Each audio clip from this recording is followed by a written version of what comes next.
My name is Peter Pakula.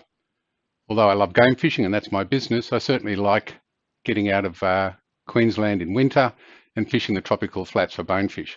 But one of the most frustrating things is tying a blood knot in bright sunshine against sparkling shallow water using line like fluorocarbon, which fish aren't supposed to be able to see, but the difficulty is I can't see it either.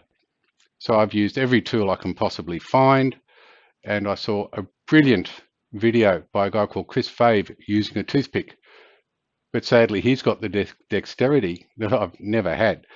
So using his principle, I developed a tool that I'm calling the Nutty Knotter, and this is what the Nutty Knotter is all about. The Nutty Knotter is just two toothpicks bound to two little pieces of stainless steel welding rod. I roughed up the stainless steel so that the binds would actually stick to it with a bit of super glue and some UV cement. Okay, and this is how we use the Nutty Knotter. So we've got our leader or tippet here. We jam it into between the long end of the toothpick and the stainless steel.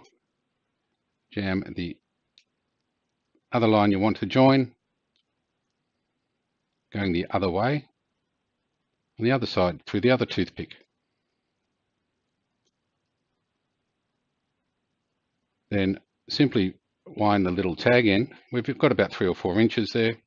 4 times, that's 3, that's 4 times. And we're going to go in opposite direction, so feed it down with the 2 bits of stainless wire because it's got a groove in there that makes it easy.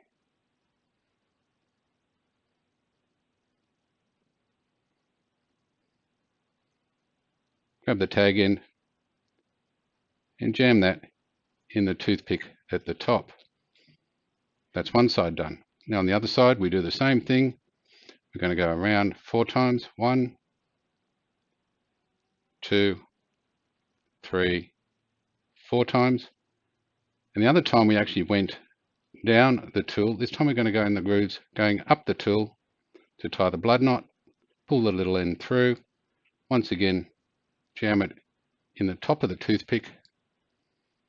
Moisten it. Bring it back down and simply pull the 2 main lines so that they're not totally snug.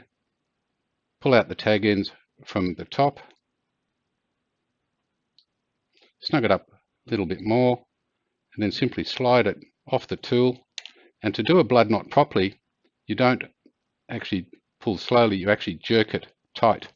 So 1, 2, 3, jerk tight, and there's our blood knot, which we can trim off awfully close.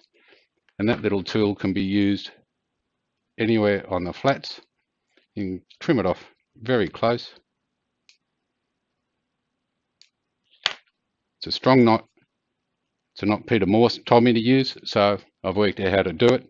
So it's efficient, and I can do it with shaking hands in bright sunlight on the flats using fluorocarbon. Thank you, Peter Morse, and thank you, Chris Fave, for the idea.